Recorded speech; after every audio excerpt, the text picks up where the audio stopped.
Glorieuses et les Glorieux. Salut Marie-Ève. Allô. Bonjour Marcella. Bonjour. Alors aujourd'hui on reçoit je me reprends. Aujourd'hui on reçoit Marcella Palencia Vázquez. Tu as bientôt 30 ans. Tu es née dans l'est de Montréal et tu es la dernière d'une fratrie de 3 enfants. Exactement. Tu as un grand frère et une grande sœur et tu es spécialiste en design learning et tu es fille de parents immigrants du Guatemala. Oui. Donc, raconte-nous un petit peu ton histoire en tant qu'enfant. En fait, aujourd'hui, c'est le thème. On va parler effectivement de ton expérience en tant qu'enfant d'immigrant. Oui. Ton école. Parfait. Ça me fait plaisir. Merci de m'avoir invitée. Merci à toi. Pour commencer, mes parents qui viennent du Guatemala. Au Guatemala, il y avait de la guerre civile pendant 32 ans. Donc, pour eux, c'était non seulement le rêve américain de pouvoir prospérer, mais aussi de s'en sortir de tout ce qui se passait dans leur pays. Donc, mon père est parti d'abord. Il a tenté de s'installer à Los Angeles. Finalement, il y avait un frère ici, puis qui a dit de plutôt venir à Montréal. Donc, lui est venu d'abord, puis on suivi ma mère et mon frère le plus grand, c'est celui qui est né au Guatemala. Ils sont arrivés en 87 environ. Puis par la suite, en 89, ma soeur est née. Puis en 90, ils ont eu un accident, puis je suis née. C'est drôle. C'est une expérience particulière parce que j'ai grandi dans un quartier très québécois. J'étais une des très peu immigrants dans mon école primaire. D'abord, quand je rentrais à 5 ans à la maternelle, je parlais pas français. Donc déjà là, ça me gênait énormément être différente, pas pouvoir parler, communiquer. Ma sœur aussi, d'ailleurs, les deux, on avait été voir l'orthopédagogue en maternelle, paramanée, jusqu'à temps qu'on finalement on soit à l'aise en français. Quand on est jeune, on apprend rapidement. Puis à la maison, ça restait quand même en espagnol. Mes parents, il y avait de la misère à m'aider dans les devoirs, évidemment. Ma grande sœur, on a 1 an de différence, elle faisait ce qu'elle pouvait. Mais on s'en est bien sortis, voyez-vous. C'était drôle, à la maternelle, j'étais un outsider, dans le fond. Je voulais être blanche parce que tout le monde était blanc. Puis je me suis d'ailleurs fait dire que j'avais la couleur du caca. Les enfants, ils sont pas fins. Non. Dans quelle école? Dans quel quartier? J'ai grandi à Pointe-aux-Trembles, qui est à l'extrême-est de Montréal. Maintenant, c'est beaucoup plus diversifié. C'est ça, j'allais dire, il me semble que... Oui, maintenant, du moins dans le coin où est-ce que j'étais, je me rappelle, il y avait un Latino en première année, même c'était mon ami. Oh oui, j'étais comme toi, je te connais. Puis,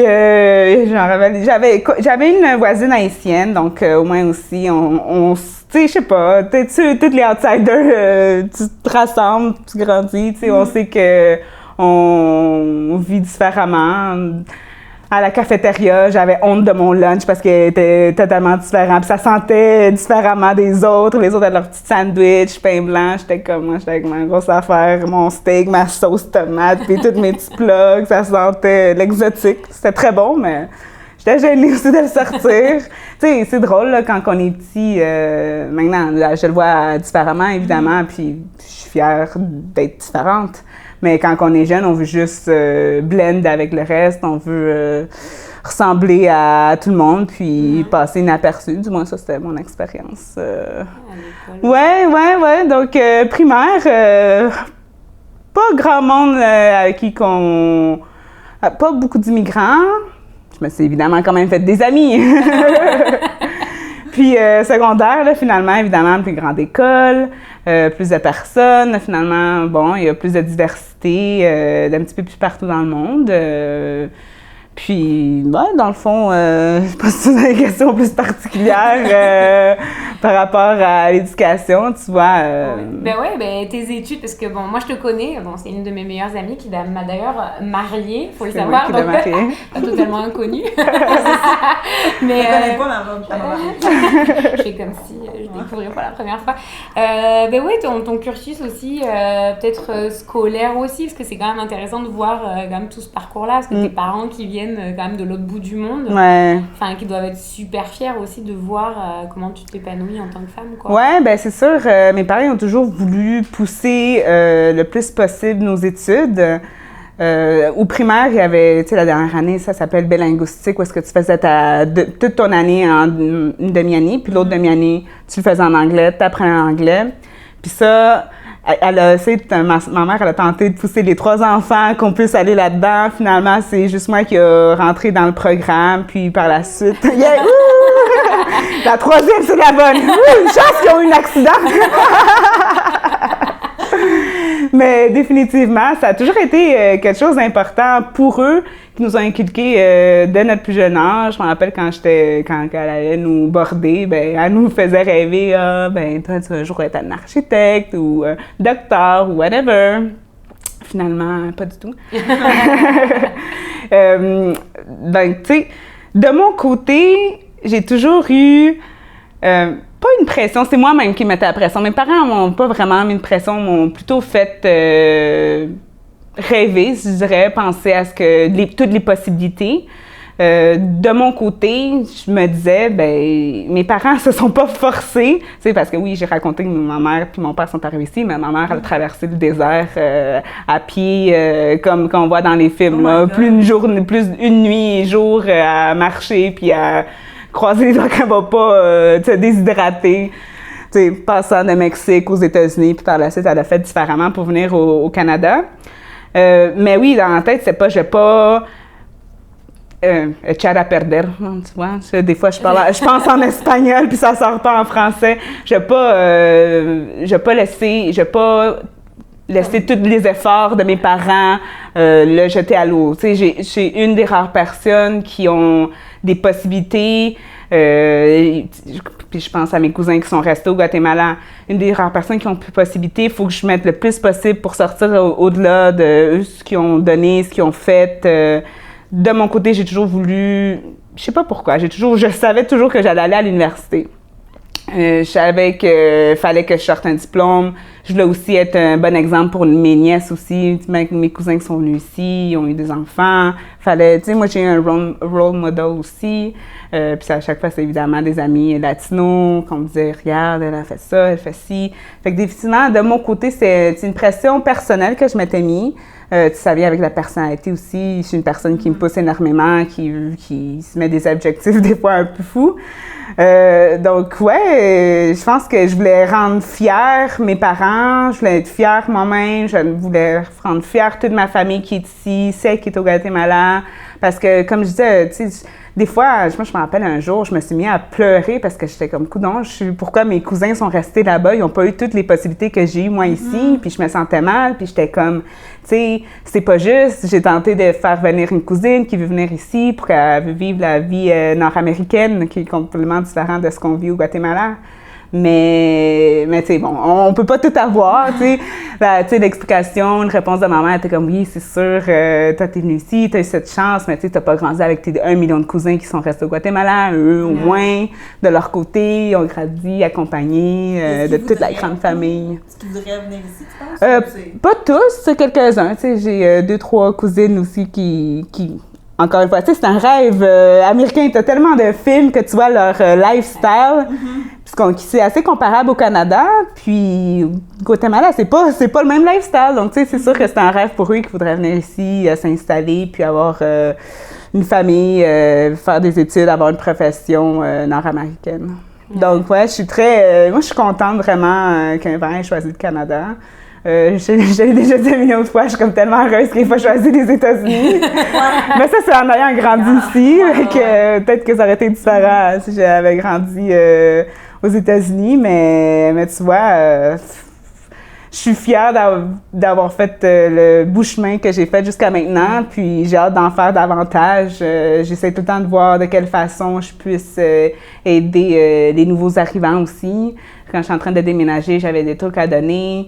Malheureusement, ça n'a pas trop marché à cause de la COVID, mais tu sais, j'étais en train de rechercher des organismes pour donner ça aux nouveaux arrivants. J'essaie de voir s'il y a du bénévolat avec Immigrants Québec qui sont toujours là pour conseiller puis guider tous les nouveaux arrivants. C'est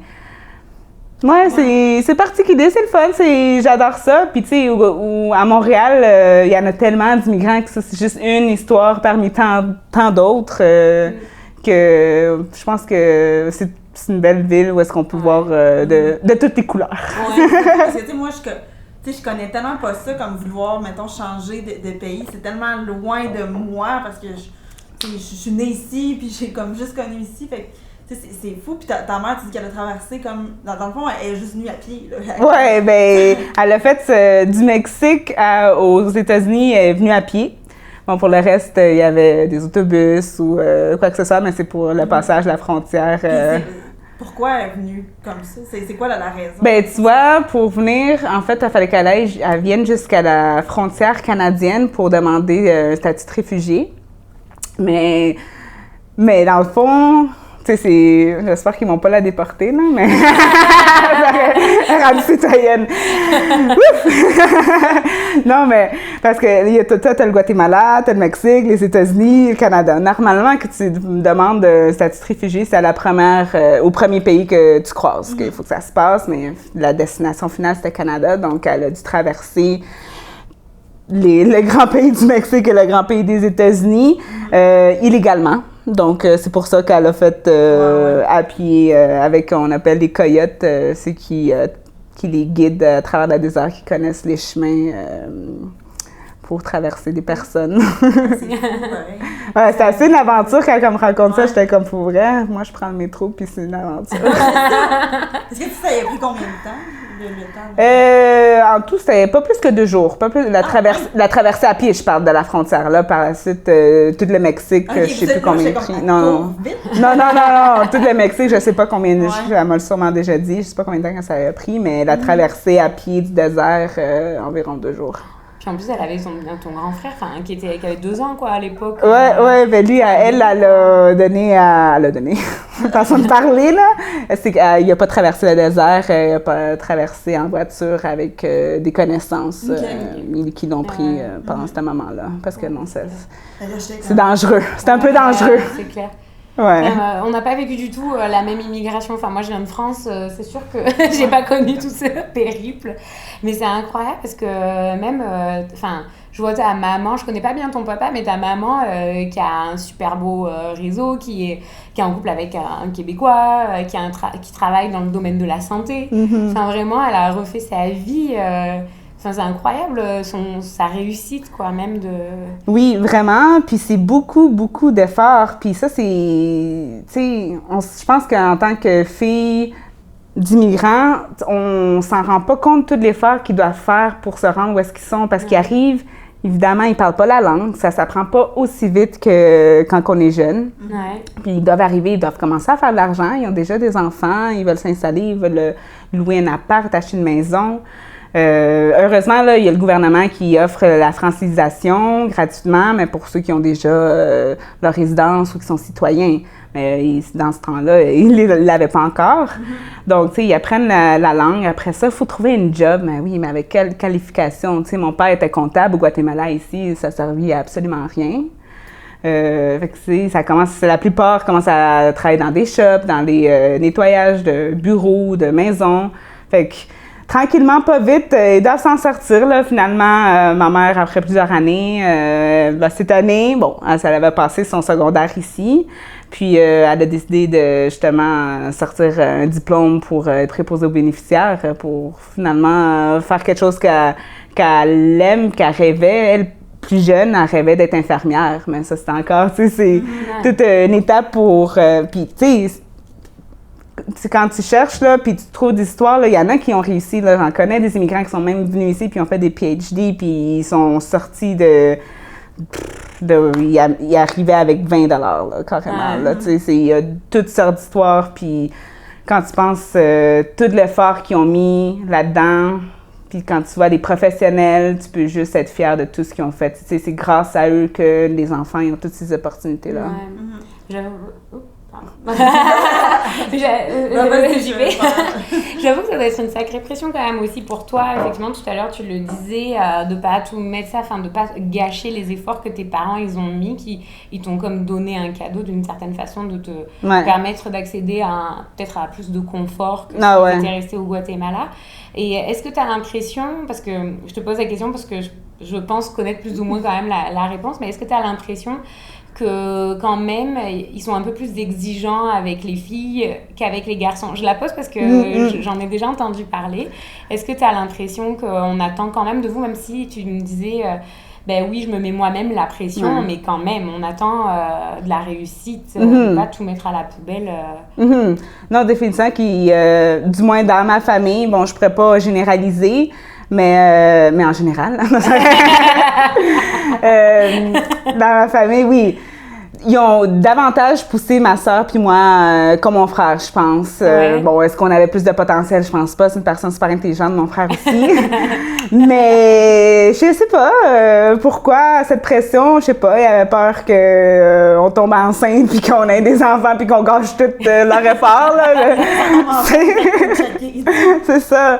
Mais ouais, je sais pas. Ils nous ont plus protégés. Tu sais, c'est bizarre parce que tu vois, dans leur culture, ce qui du moins un petit peu plus machiste qu'ici, la femme, elle reste à la maison, puis elle garde les enfants, puis elle fait ça. Bon, évidemment, ça change avec les générations, c'est plus rendu totalement de même partout au Guatemala.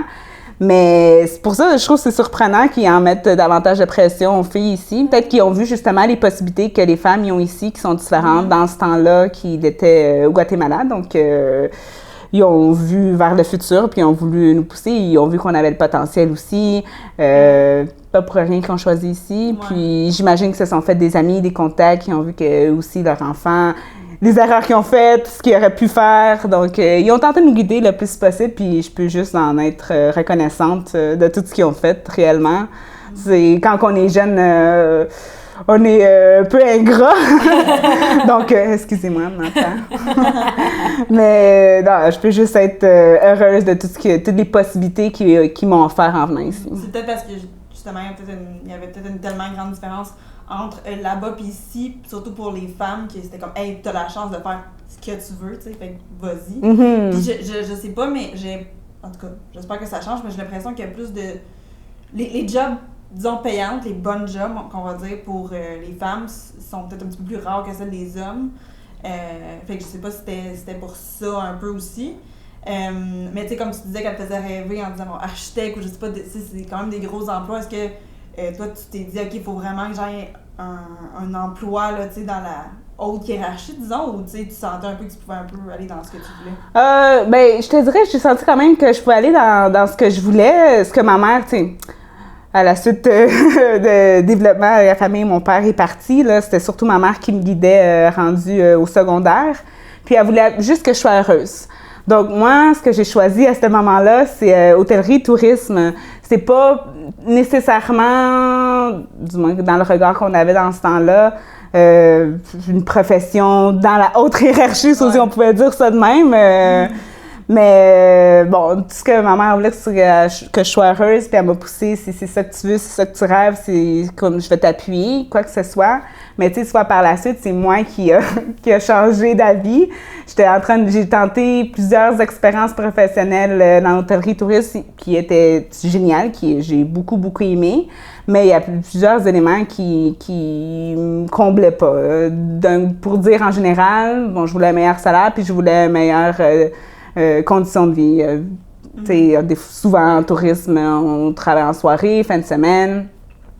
Puis là, je m'étais dit, puis je m'en rappelle comme si c'était hier, j'étais comme, mes parents, se sont pas forcés le cul pour venir jusqu'ici pour que moi, je me fasse chier avec une profession qui, selon moi, était pas assez payante à mes goûts pour avoir le style de vie que je voulais. J'étais comme, non, ça marche pas, là. Fait que j'ai recommencé à étudier pour aller faire une maîtrise. Je me suis réorientée. Puis là, j'ai l'impression que ça a valu la peine tous les efforts que mes parents y ont faits. Là, j'en suis plus... je suis très sereine avec le choix d'études et de profession que j'ai fait. Mais, tu sais, ça venait pas de leur côté. Encore une fois, c'était de la façon qu'ils m'ont élevée, c'est d'être... comment ils m'ont fait... le fait qu'ils m'ont fait comprendre qu'ils ont fait des efforts pour venir ici, qu'ils ont laissé leur famille. Parce que moi non plus, je me vois pas partir d'ici, puisque ma famille est ici. Genre, je trouve ça... Pour vrai, je trouve ça fucked up de laisser mon frère, ma soeur, mon père, ma mère. J'étais comme... Pour vrai, c'est toute une aventure. Puis il y en a tellement qui l'ont fait, là, j'en reviens pas. C'est des héros. Je suis tellement proche de ma famille, je les aime tellement. Puis bon, j'aime pas l'hiver ici, mais comme c'est quand même pas une bonne raison pour moi pour les quitter de si longtemps. Fait que, non, dans le fond, pour tout wrap this up, je pense que c'est quelque chose qu'ils m'ont pas poussé, mis de la pression par rapport à ça, mais avec l'expérience qu'ils m'ont fait vivre en m'aidant, en me guidant, c'est moi-même qui s'est mis cet objectif, cette pression pour aller au-delà, puis être fière de ce que j'ai accompli, de ce que je vais encore accomplir d'ailleurs.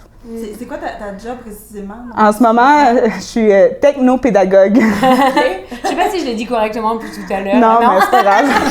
Spécialiste en design learning. Digital learning. Digital learning. Oh my God. Ouais, ben vraiment fucké là. Je suis spécialisée en technologie éducative, donc conceptrice de formation à distance, pour mettre ça en mots général. Ça va, ouais. Donc, en ce moment, c'est ça que je suis en train de faire pour une compagnie d'épicerie. Puis, ça va super bien. Puis, je peux juste dire que ça va continuer à bien aller parce qu'on m'aime beaucoup, on aime travailler avec moi, puis j'ai beaucoup de potentiel. Bon, c'est ce qu'on me dit, hein? C'est moi qui dis ça de même. Puis, je peux juste aller au-delà, puis continuer à monter les échelons. Je suis comme c'est une nouvelle aventure, je suis bien prête. Mais t'as plein d'autres diplômes aussi, parce que je le sais, parce que depuis qu'on se connaît, ça fait comme plus de 10 ans. Tous les ans, elle a un nouveau certificat, un nouveau diplôme, tu sais, ça suffit pas. Ouais, non, je sais pas, j'ai comme une soif de diplôme. Donc, ma technique en hôtellerie, mon bac en administration des affaires, j'ai un certificat en formateur en milieu de travail de l'UQAM, j'ai un AEC en guide touristique de la ville de Montréal. Je viens de finir un autre certificat en facilitation de classes virtuelles. Puis j'ai d'autres petits mini affaires. Bientôt 30 ans. Faut pas dire que j'ai 30 ans, guys. Non, encore, mais quand même, la manière dont tu parlais, je suis comme, elle dit 40 ans, elle parle de 40 ans. Je le sais. Mais ouais. Mais ça peut tout te servir. Donc... Non, absolument. Puis tu sais, c'était des affaires que j'ai adorées. Ça venait de la passion. Comme je disais, j'ai adoré travailler en hôtellerie, restauration, tourisme. C'est comme ça qu'on s'est connus avec Léa. Puis juste cette rencontre fait en sorte que je peux pas regretter cette expérience. Est-ce que tu es déjà retournée au Guatemala? Oui, je suis même déjà été travailler là-bas. OK. Ouais, donc encore une fois, pour ne pas regretter mes études en tourisme. Non, puis parce que j'ai essayé de dire ça, dire que je me suis réorientée parce que ça me plaisait pas. Non, c'est juste que ça n'allait pas avec mon style de vie. Mm-hmm. Mais oui, donc je suis allée comme guide accompagnatrice touristique. Donc j'ai travaillé là-bas 5 mois. On recevait des jeunes Québécois en visite culturelle puis en visite de développement durable qui venaient aider les familles des orphelinats, ils venaient aider des petits villages, ils venaient planter du maïs et tout bénévolat, ce qu'en général les écoles secondaires font. Puis ils visitaient aussi les différentes villes. Moi, ce que je faisais, c'était, je les accompagnais, je donnais des données touristiques, historiques, je faisais la traduction, je m'assurais que le groupe était ensemble, donc tu sais, tout un guide touristique, mais qui accompagne le bus tout au long de leur séjour. Puis, c'était la première fois que je visitais toutes les destinations touristiques du Guatemala. Donc, j'y avais été plusieurs fois quand j'étais plus jeune avec la famille, au moins 3, 4 fois, sinon 5, je me rappelle pas trop, mais tu sais, on allait directement dans la famille, on faisait pas vraiment beaucoup de tourisme. Eux, où est-ce qu'ils vivaient, où est-ce qu'ils vivent encore d'ailleurs, c'est pas très touristique non plus. On allait peut-être une journée à Antigua, qui est la ville la plus populaire et la plus touristique. Mais tu sais, j'avais jamais été par moi-même visiter les différents coins pays, puis vivre. En fait, c'est une expérience complètement différente. J'ai adoré, j'ai découvert mon pays, j'ai tombé en amour avec mon pays. Fait que, tu sais, moi, c'est drôle parce que je me sens tellement ignorante. J'ai aucune idée comment l'immigration se passe, j'ai aucune idée là, de comment ça fonctionne. Puis, tu sais, je me sens tellement niaiseuse parce que je suis comme. C'est quoi, on arrive au bureau, puis bonjour, c'est quand qu'on immigre? Bien, il y a plusieurs façons d'immigrer. Ils ont toutes, ton expérience est complètement différente avec celle des parents. Si je prends ma mère, par exemple, ben, elle est arrivée à la frontière, puis elle a parlé au douanier, puis elle dit, ben, je voudrais demander le refuge ici parce qu'il se passe de la guerre chez nous. Puis dans ce temps-là, le Canada avait les portes ouvertes justement pour les Guatémaltèques. Je pense qu'il y avait des Salvadoriens aussi, je suis pas sûre. Mais parce qu'ils connaissaient la situation, tu sais, comme dernièrement, les dernières années, il y avait la porte ouverte pour les Syriens, bon, parce qu'il y avait la guerre aussi. Donc, dans ce cas-là, c'était plus facile pour eux d'immigrer. Puis, donc, elle arrive, tu dis au douanier, j'arrive avec mon fils, on aimerait s'immigrer au Canada, ils font des papiers, puis tu peux rentrer, bon, j'imagine qu'il y a beaucoup plus de blabla. Puis là, tu rentres, puis tu commences à attendre tes papiers pour faire une demande de résidence. C'est sûr qu'il y a un million de plus d'étapes là-dedans. Là, je suis sûre que tu peux en parler davantage parce que je ne l'ai pas vécu personnellement. Mais ça commence par, mettons, un visa. Ouais, donc, non, ben c'est sûr que c'est une visa temporaire que tu vas avoir. Une visa temporaire. Puis, encore une fois, tu as un million de visas. Donc, il y a certains qui arrivent avec un visa touriste. Toi, je pense que tu es arrivé avec un visa touriste. Mais c'était même pas visa touriste, c'était carrément... en fait, j'avais pas de visa, c'est tourisme, parce que quand tu es français, en fait, tu peux juste venir. À l'époque, on n'avait pas besoin de l'AVE, maintenant, on a besoin d'une autorisation aussi. Mais moi, je trouve pas que ta question, elle soit niaiseuse du tout, parce que l'immigration, en fait, sauf si tu es passé par le processus vraiment d'aller vivre ailleurs, je vois pas vraiment pourquoi tu serais confronté en fait de tout ce processus-là, et en plus d'une situation à l'autre, mais ça n'a rien à voir. Moi, j'ai pas du tout vécu l'immigration de la même façon. Enfin, nous, vraiment, on a été privilégiés, je dis nous, parce qu'il y a tellement de Français à Montréal, mais c'est beaucoup plus facile. Il y a des programmes qui sont mis en place pour, justement, après, moi, j'ai eu un visa, c'était quoi, un permis de travail jeune professionnel. Ensuite, j'ai fait mon CSQ, je me rappelle même plus, c'est tellement compliqué. CSQ, PEQ, et ensuite ma résidence et là, ma citoyenneté. Mais ouais, non, mon expérience, ça n'a vraiment rien à voir. C'est ça, tu vois, facile comme ça pour un Français. Maintenant, aujourd'hui, c'est pas aussi facile pour un Guatémaltèque. S'ils veulent immigrer au Canada, soit que tu te maries, bon, par amour, évidemment, avec un Canadien. Après, tu peux demander les papiers, mais tu peux pas demander, à moins que tu parles anglais pour le reste du Canada, il faut que tu parles français ici pour demander un permis de jeune professionnel pour venir travailler ici. Soit que tu viens étudier ici, puis après, tu travailles dans ce domaine-là qui t'en demande au Québec pour avoir accès à la demande de résidence. Mais sinon, tu vois, comme je disais tout à l'heure, j'essayais de faire venir ma cousine, mais il n'y avait pas de moyens. Oui, elle parle anglais, mais il faudrait qu'elle vienne étudier le français d'abord. Il faudrait... C'est assez difficile pour plusieurs personnes qui sont pas dans des situations de risque, ce qui est totalement comprenable aussi. Parce que là, il n'y a pas de guerre en ce moment. Non, il n'y en a pas en ce moment. Est-ce que tes parents parlent parlent bien français, là. Oui, ben je veux dire, ça, ils vont toujours avoir un accent, c'est sûr et certain. Puis il va y avoir des erreurs de syntaxe. Mais oui, ils se débrouillent très bien. Tu vois, ma mère elle travaille en milieu hospitalier, puis ça se débrouille énormément. Mon père a sa propre entreprise de nettoyage, puis les deux sont avec des Québécois, fait que ça l'a aidé aussi. Beaucoup. On a vu la différence une fois qu'ils ont commencé à sortir avec eux. Puis c'est drôle parce que je comprenais pas mon père quand il me parlait en français. Oh my God, je comprenais pas son accent. De un, on s'est toujours parlé en espagnol. Puis là, c'était juste différent de switcher en français. Je n'étais pas habituée d'y parler en français. Puis je trouvais que ça brisait un lien qu'on avait. Mais là, évidemment, il fallait que sa blonde elle comprenne de qu'est-ce qu'on parle, tu sais, qu'elle ne se sente pas elle-même comme une outsider. Puis ça m'a pris du temps à comprendre l'accent à mon père, mais c'était juste par habitude. J'avais jamais entendu. C'est un accent québécois. Ben oui. Mais ouais, c'est ça. Ma mère aussi, là, son petit accent, mais on comprend très bien. Les deux sont avec, comme je dis, des Québécois. Ça l'a énormément aidé leur langue. Puis ils se débrouillent très bien. Est-ce que, mettons, tes parents cuisinent ça encore comme au Guatemala? Ou? Quelques mets. Ma mère, elle cuisine, on a grandi avec des mets guatémaltèques. Puis, on a intégré des mets québécois ou internationaux plutôt parce que, bon, ça se fait un peu partout. Je me rappelle la première fois qu'on a goûté à des pains dorés. Hey, on comprenait rien. On avait invité notre voisin qui était québécois à venir dormir chez nous. On jouait, on était jeunes. Puis le lendemain matin, c'était le petit déjeuner.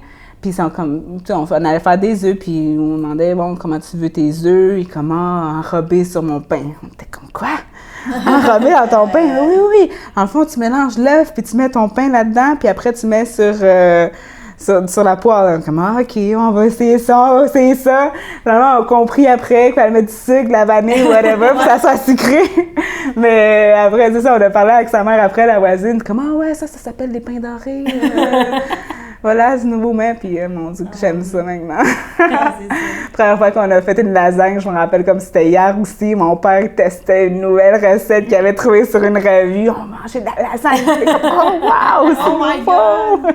C'est plus de la viande ou c'est quoi? Tu sais, ça dépend des secteurs parce qu'il y a comme 27 microclimats. Tu sais, t'as une côte pacifique, fait que tout sur la côte, c'est des fruits, mer, poissons. Un peuple qu'on aime beaucoup faire, c'est le ceviche de crevettes. Super bon. Un typique quand même, c'est le tamales, qui est comme une pâte de maïs qui est enrobée dans une feuille de banane plantain. Ça donne un petit goût. À l'intérieur, tu peux retrouver de la viande, une petite sauce. C'est très typique de là-bas. Je pense que tous les pays latinos ont leur propre version. Puis même toutes les régions, ils ont même leur propre version. C'est quelque chose qu'on fait... Ça, c'est quelque chose que je cuisine avec ma tante pour Noël. Donc, on fait une grosse batch. C'est un long processus. On fait des grosses batches, on congèle ça. Une autre chose qui est populaire, évidemment, les tortillas. Puis les tortillas, c'est tellement bon là-bas parce que... Je me rappelle parce que j'ai vécu là quelques mois, puis... Pour le lunch, on sortait avec notre petite panier, on s'en allait voir la madame qui faisait les tortillas, puis c'était comme, tu sais, aller à la boulangerie pour du pain frais, on allait pour avoir nos petites tortillas fraîches qui sortaient du comal, toutes chaudes, puis on s'en allait luncher, là, pour toutes les... Ça donne tellement le goût de manger ça. C'est tellement bon, là, ça nous manque, évidemment, parce qu'ici, on les achète déjà faites, mais c'est industriel, là, ça n'a pas la même feel, puis c'est un petit peu long à faire, bon, c'est pas tant long, mais on est peut-être un peu paresseux. Il y a beaucoup de différents mets. Quoi d'autre? Pour Noël, on a un punch alcoolisé, c'est un punch chaud avec différents fruits à l'intérieur. Tu sais, un peu de tout. De la viande, évidemment, des barbecues, des petites sauces aux tomates qu'on met dessus, chilmol, que Léa adore. Ouais, un peu tout, là. Je suis la master du guacamole. Je te fais ça en 5 minutes, c'est pas bon. Ouais, dans le fond, c'est ça. Ma mère, elle a cuisiné Elle nous a... Bon, on a grandi en mangeant la nourriture guatémaltèque, puis après, on a intégré... Eux, ils ont intégré un peu de tout aussi, là, en étant ici. Tu sais, t'as pas tous les ingrédients nécessairement. Non. Hey, dans le temps, là, trouver de la coriandre, on n'allait pas au Super C, là. Fallait qu'on aille au marché latino, au centre-ville, chercher de la coriandre, chercher les avocats. Ah mon Dieu, même des avocats, il n'y avait pas Ouais, non. C'était comme méga aventure pour aller chercher différents ingrédients pour faire la bouffe latino. Oh my God. Moi, je faisais l'épicerie, je pense, depuis genre 2 mois. Depuis la pandémie, je fais l'épicerie. Avant, je connaissais pas ça. Mais ouais, c'est vrai, c'est drôle ça. On avait un voisin qui était boucher justement, puis il y avait une boucherie au centre-ville, là, dans le coin du marché Jean Talon. Puis heureusement qu'on connaissait, parce que comme ça, on avait des autres petits ingrédients qu'on ne retrouvait pas en épicerie dans le temps non plus, là. Et question par rapport, parce que là on parle de toutes les spécialités, etc. Tu as l'air passionné par rapport au Guatemala. Oui. Est-ce que tu te verrais, toi, y aller pour vivre? Parce que je sens que c'est vraiment comme une partie de toi, même si tu n'es pas né là-bas, c'est ton pays. Tu l'as dit tout à l'heure, ouais, dans mon pays. Est-ce que tu te verrais... Je me verrais avoir une maison, bien sûr, de vacances. Ouais. Absolument. Comme je disais, j'adore ce pays, je trouve merveilleux. Les paysages sont beaux, le peuple est accueillant. Une grande partie de ma famille est là-bas. Je m'entends super bien avec des cousines. Mais aller m'installer comme pour dire devenir citoyenne guatémaltèque, peut-être à la retraite. Ouais. Peut-être à la retraite, ça serait intéressant. Mais pour l'instant, écoute, on a la belle vie au Québec. On s'en rend pas compte, là, mais on est très bien ici. Mais définitivement, là, tu sais, je pourrais faire un peu de snowbird, partir l'hiver, puis aller profiter un peu de l'été guatémaltèque.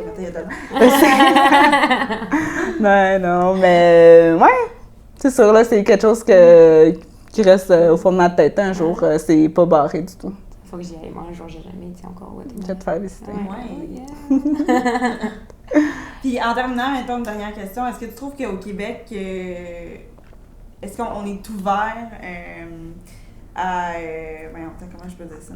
À la diversité? Moi, j'ai manqué un mot, mais c'était pas ça que je cherchais, mais c'était pas ça, mais c'était ça. Ouais, en tout cas, est-ce que tu trouves que, tu sais, à la télé et tout, est-ce qu'on montre assez de diversité ou tu trouves qu'il y a encore de l'amélioration à faire, exemple? Il y a définitivement de l'amélioration. Il y a toujours de l'amélioration un peu partout dans la vie, mais écoute, c'est difficile à répondre parce que je ne veux pas dire n'importe quoi puis ça s'enligne. Je pense que oui, il manque de diversité.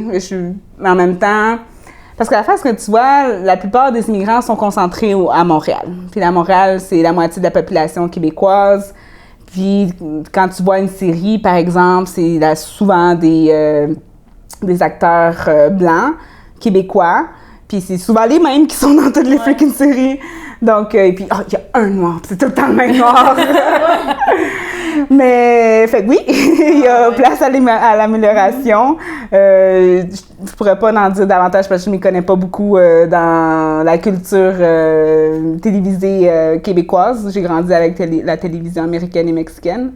Mais du peu que j'ai vu, non, je me trouvais pas représentée dans la télé québécoise. Non, clairement, il y a un manque. Ouais. Je sais plus parler. J'ai trop faim. Je vais te cuisiner quelque chose. Et est-ce que tu trouves, parce que justement aussi, je pense que ça doit avoir un impact, la culture pop, le fait que ce soit pas, que justement les latinos soient pas si bien représentés. Est-ce que tu trouves aussi que dans la vie, tu as l'impression que les gens, du coup, ils manquent peut-être un peu de contact avec la diversité aussi, d'une certaine façon. Est-ce que tu as l'impression qu'il y a aussi du racisme? Est-ce que tu l'as ressenti, toi, en grandissant? Parce que tout à l'heure, t'en parlais en rigolant quand tu étais à l'école primaire, je pense. Je n'ai pas senti du racisme envers moi. Je pense que de tout mon vécu, j'ai été présente à des moments où est-ce que ça se passait à quelqu'un d'autre. Puis à ces moments-là, je pense que c'est important d'intervenir. Moi, j'avais intervenu à ce moment-là. Je sais que ça existe parce que, à un moment donné, j'avais eu une conversation avec une recruteuse, puis qu'elle me parlait de ça, puis que quelqu'un lui avait dit « moi, je veux pas quelqu'un avec un accent. » Tu sais, je sais que ça existe, c'est présent. on en parle maintenant, c'est le hot topic, puis il y a de l'amélioration à faire là, dans ce côté-là aussi. Il y a de l'ouverture, absolument. Je pense que le peuple québécois sont très accueillants, tu sais. C'est un peuple latin parce que ça vient évidemment des Français qui sont latins aussi. C'est fou là parce que la culture québécoise est tellement différente du reste du Canada. Puis c'est la beauté du Québec, je trouve. Il y a tellement de mixité, il y a tellement d'ouverture. Puis ça va en changeant, puis ça s'en va en améliorant, mais il y a toujours des efforts d'un peu tout le monde qui sont à désirer, puis qu'il faut faire, puis qu'il faut agir quand tu vois quelque chose qui se passe pas bien. Mais oui, la discrimination, ça arrive. Je me rappelle à un moment donné, par rapport, tu sais, quand on était jeune, on était au secondaire, on faisait des stages d'un jour pour explorer quel type de profession. J'avais été passer une journée avec un policier. On était mon amie qui était québécoise, un autre garçon québécois, puis il y avait moi. Puis là, il dit, le policier dit de vous trois, celle qui a de plus de possibilités pour rentrer, c'est toi. Ça, c'était moi. Parce que t'es non seulement une fille, mais en plus, t'es une minorité visible. Je suis comme, ah, d'accord! Donc, est-ce que c'est de la discrimination? Mais ça, c'est un peu présent partout, dans tous les endroits où est-ce que j'applique, puis c'est écrit, est-ce que vous êtes une minorité visible? Oui, c'est ça. Mais, tu sais, en même temps, le côté, ils veulent représenter toute... Ça peut être aussi une discrimination positive. Voilà. Une diversité. Exactement. Mais même sur les tournages, tu sais, mon ami est comme... Je sais que, mettons, ce tournage-là, ils vont m'appeler parce que je suis noire, genre, c'est sûr qu'ils vont me prendre parce qu'il n'y en a pas beaucoup comme... Tandis que moi, qui est blonde, blanche, ben c'est sûr qu'il y a plus de monde, fait que j'ai moins de chance. Lui, il dit, ben, tu sais, il rit un peu de ça, mais comme c'est sûr qu'il m'appelle, je suis noire, genre, tu sais, fait que c'est comme bien en même temps, mais... Ouais, c'est sûr que ça, absolument, ça a ses bons côtés, mais comme tout dans la vie, ça a ses bons côtés, ses mauvais côtés. Maintenant, pourquoi ça serait... Non, ça, c'est une autre discussion, là. Pourquoi ça serait plus facile, là, une personne de rentrer plutôt qu'une autre s'ils ont les mêmes compétences, les mêmes habiletés. Mais c'est une autre longue discussion. Mais ouais, mais... Je sais pas, on s'en allait où avec ça?